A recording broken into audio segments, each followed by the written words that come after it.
Hello प्यारे बच्चों, तो आइए आज हम एक नया अध्याय पढ़ेंगे, मेरा छोटा सा निजी पुस्तकालय। और ये धर्मवीर भारती जी द्वारा लिखा गया है। ये संचयन कक्षा 9 से लिया गया है। तो आइए शुरू करें। जुलाई 1989। बचने की कोई उम्मीद नहीं थी। तीन ज़बरदस्त हार्ट अटैक, एक के बाद एक तो ऐसा कि नब्ज बंद, सांस बंद, धड़कन बंद। डॉक्टरों ने घोषित कर दिया कि अब प्राण नहीं रहे। पर डॉक्टर बॉर्जेस ने फिर भी हिम्मत नहीं हारी थी। उन्होंने 900 वॉल्स के शॉक्स दिए, भयानक प्रयोग। लेकिन वे बोले कि यदि यह मृत शरीर मात्र है तो दर्द महसूस ही नहीं होगा, पर यदि कहीं भी जरा भी एक कण प्राण शेष होंगे तो वे हार्ट रिवाइव कर सकते हैं।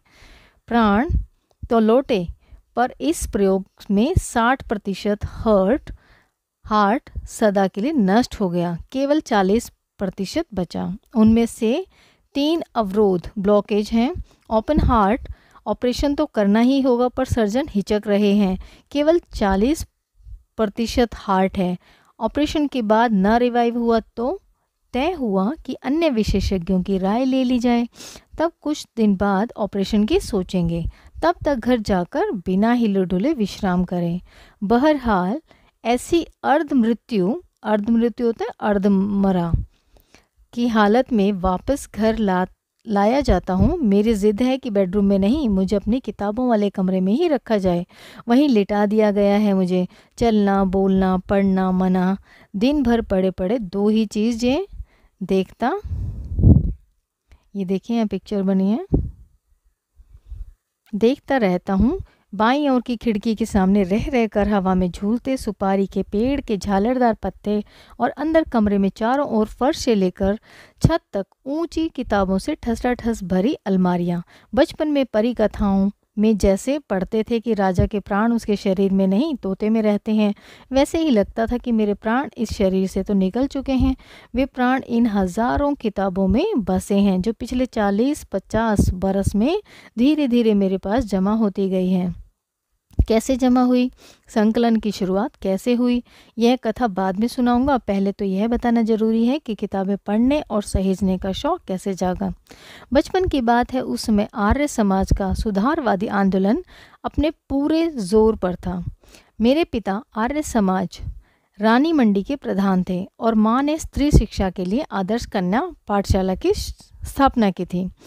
पिता की अच्छी खासी सरकारी नौकरी थी। बर्मा रोड जब बन रही थी तब बहुत कमाया था उन्होंने, लेकिन मेरे जन्म के पहले ही गांधी जी के आह्वान पर उन्होंने सरकारी नौकरी छोड़ दी थी।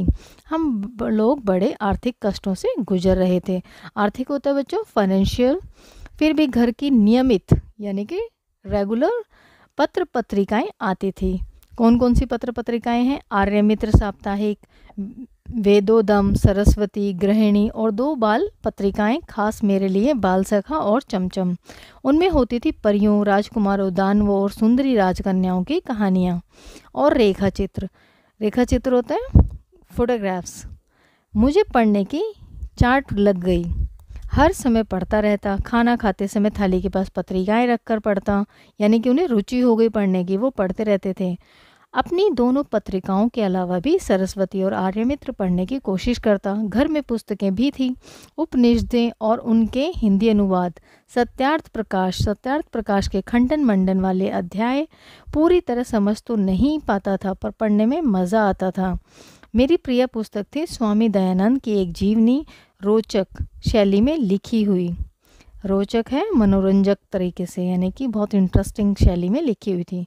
अनेक चित्रों से सुसज्जित। वे तत्कालीन पाखंडों के विरुद्ध अदम्य साहस, अदम्य होते हैं जिसे दबाया ना जा सके, पाखंड होते हैं ढकोसला, दिखावटी, दिखाने वाले अद्भुत व्यक्तित्व थे। कितने ही रोमांचक घटनाएं थी उनके जीवन की जो मुझे बहुत प्रभावित करती थी।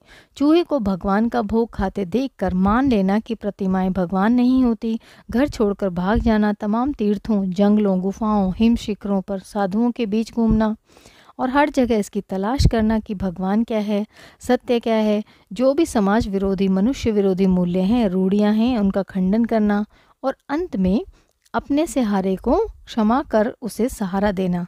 यह सब मेरे बाल मन को बहुत रोमांचित करता। जब इस सब से थक जाता तब फिर बाल सखा और चमचम की पहले पढ़ी हुई कथाएं दोबारा पढ़ता, मतलब एक बार तो रीड कर ली, दोबारा उसको फिर से पढ़ते थे बाल सखा और चमचम को। माँ स्कूली पढ़ाई पर जोर देती, चिंतित रहती कि लड़का कक्षा की किताबें नहीं पढ़ता, पास कैसे होगा, कहीं खुद साधु बनकर घर से भाग गया तो।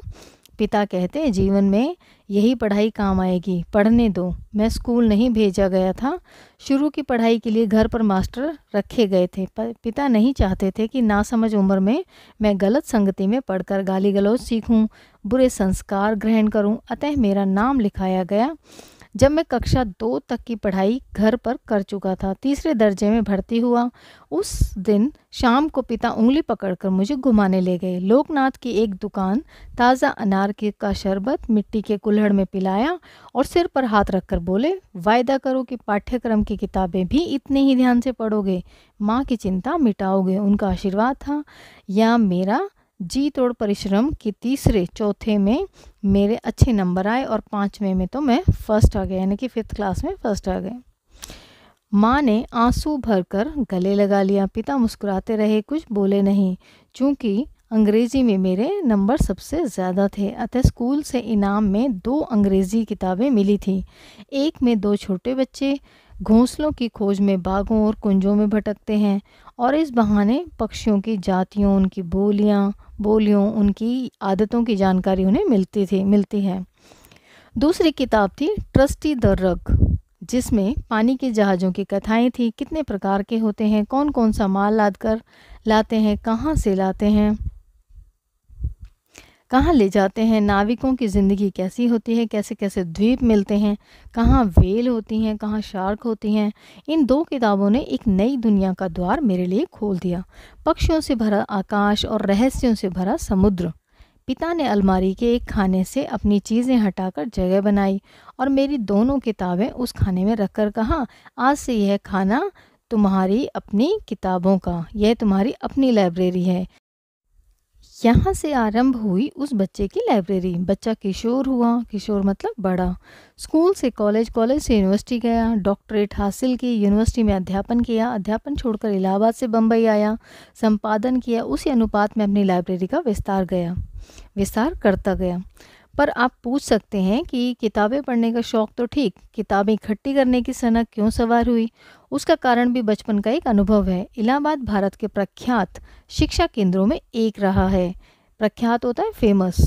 ईस्ट इंडिया द्वारा स्थापित पब्लिक लाइब्रेरी से लेकर महामना मदन मोहन मालवीय द्वारा स्थापित भारती भवन तक विश्वविद्यालय की लाइब्रेरी तथा अनेक कॉलेजों की लाइब्रेरियों तो हैं ही। लगभग हर मोहल्ले की एक अलग लाइब्रेरी। वहाँ हाई कोर्ट है, अतः वकीलों की निजी लाइब्रेरियाँ, अध्यापकों की निजी लाइब्रेरियाँ। अपनी लाइब्रेरी वैसी कभी होगी, यह तो स्वप्न में भी नहीं सोच सकता था। पर अपने मोहल्ले में एक लाइब्रेरी थी, हरि भवन। स्कूल से छुट्टी मिली कि मैं उसमें जाकर जम जाता था। पिता दिवंगत हो चुके थे, लाइब्रेरी का चंदा चुकाने का पैसा नहीं था, अतः वहीं बैठकर किताबें निकलवा कर पढ़ता रहता था। उन दिनों हिंदी में विश्व साहित्य, विशेषकर उपन्यासों के खूब अनुवाद हो रहे थे। मुझे उन अनुदित उपन्यासों को पढ़कर बड़ा सुख मिलता था। अपने छोटे से हरिभवन में खूब उपन्यास थे। वहीं परिचय हुआ बंकिम चंद्र चट्टोपाध्याय की दुर्गेश नंदिनी, कपाल कुंडला और आनंद मठ से टॉलस्टॉय की अन्ना केरेनिना, विक्टर हुगो का पेरिस का कुबड़ा, हंचबैक ऑफ नॉत्रदाम, गोर्की की मदर, अलेक्जेंडर कुप्रिन का गाड़ी वालों का कटरा और सबसे मनोरंजक सर्वा रीज का विचित्र वीर। हिंदी के ही माध्यम से सारी दुनिया की कथा पात्रों से मुलाकात करना कितना आकर्षक था। लाइब्रेरी खुलते ही पहुंच जाता और जब शुक्ल जी लाइब्रेरियन कहते कि बच्चा अब उठो, पुस्तकालय बंद करना है, तब बड़ी अनिच्छा से उठता। जिस दिन कोई उपन्यास अधूरा छूट जाता उस दिन मन में कसक होती कि काश इतने पैसे होते कि सदस्य बनकर किताब इशू करा लेता, या काश इस किताब को खरीद पाता तो घर में रखता। एक बार पढ़ता, 2 बार पढ़ता, बार पढ़ता, पर जानता था कि यह सपना ही रहेगा, भला कैसे पूरा हो पाएगा। पिता के देहावसान के बाद तो आर्थिक संकट इतना बढ़ गया कि पूछिए मत। फीस जुटाना तक मुश्किल था, अपने शौक की किताबें खरीदना तो संभव ही नहीं था। एक ट्रस्ट के से योग्य पर असहाय छात्रों को पाठ्य पुस्तकें खरीदने के लिए कुछ रुपए सत्र के आरंभ में मिलते थे। उनसे प्रमुख पाठ्य पुस्तकें सेकंड हैंड खरीदता था, बाकी अपने सहपाठियों से लेकर पढ़ता और नोट्स बना लेता। उन दिनों परीक्षा के बाद छात्र अपनी पुरानी पाठ्य पुस्तकें आधे दाम में बेच देते और उसमें आने वाले नए लेकिन उसे विपन्न छात्र खरीद लेते। इसी तरह काम चलता। लेकिन फिर भी मैंने अपने जीवन की पहली साहित्यिक पुस्तक अपने पैसों से कैसे खरीदी, यह आज तक याद है। उस साल इंटरमीडिएट पास किया था। पुरानी पाठ्य पुस्तकें बेचकर बीए की पाठ्य पुस्तकें लेने एक सेकंड हैंड बुक शॉप पर गया। उस बार जाने कैसे पाठ्य पुस्तकें खरीद कर भी 2 रुपये बच गए थे। सामने के सिनेमा घर में देवदास लगा था, न्यू थिएटर्स वाला। बहुत चर्चा थी उसकी, लेकिन मेरी माँ को सिनेमा देखना बिल्कुल नापसंद था। उसी के बच्चे बिगड़ते हैं, लेकिन उसके गाने सिनेमा गृह के बाहर बजते थे। उसमें सहगल का एक गाना था, दुख के दिन अब बीतत नाही। उसे अक्सर गुनगुनाता रहता था। कभी कभी गुनगुनाते आंखों में आंसू आ जाते थे, जाने क्यों। एक दिन माँ ने सुना, माँ का दिल तो आखिर माँ का दिल। एक दिन बोली, दुख के दिन बीत जाएंगे बेटा, दिल इतना छोटा क्यों करता है, धीरज से काम ले। जब उन्हें मालूम हुआ कि है तो फिल्म देवदास का गाना है, तो सिनेमा की घोर विरोधी माँ ने कहा, अपना मन क्यों मारता है, जाकर पिक्चर देखा, पैसे मैं दे दूंगी। मैंने माँ को बताया कि किताबें बेचकर 2 रुपये मेरे पास बचे हैं। वे 2 रुपये लेकर माँ की सहमति से फिल्म देखने गया। पहला शो छूटने में देर थी। पास में अपनी परिचित किताब की दुकान थी, वहीं चक्कर लगाने लगा। सहसा देखकर काउंटर पर एक पुस्तक रखी है, देवदास, लेखक शरद चंद्र चट्टोपाध्याय, दाम केवल 1 रुपया। मैंने पुस्तक उठाकर उल्टी पलटी तो पुस्तक विक्रेता बोला, तुम विद्यार्थी हो, यहीं अपनी पुरानी किताबें बेचते हो, हमारे पुराने ग्राहक हो, तुमसे अपना कमीशन नहीं लूँगा, केवल 10 आने में यह किताब दे दूँगा। मेरा मन पलट गया। कौन देखे 1.5 रुपये में पिक्चर। 10 आने में देवदास खरीदी। जल्दी जल्दी घर लौट आया और 2 रुपये में से बचे 1 रुपया 6 आना माँ के हाथ में रख दिए। अरे तू लौट कैसे आया, पिक्चर नहीं देखी, माँ ने पूछा। नहीं माँ, फिल्म नहीं देखी, यह किताब ले आया, देखो। माँ की आंखों में आंसू आ गए। खुशी के थे या दुख के यह नहीं मालूम। वह मेरे और अपने पैसों से खरीदी। मेरी अपनी निजी लाइब्रेरी की पहली किताब थी।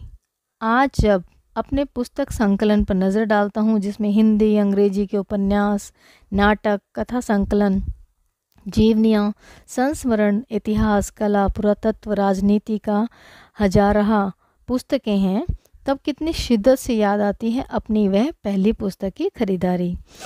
रेनर Maria Rilke, Stefan Zweig, Maupassant, Chekhov, Tolstoy,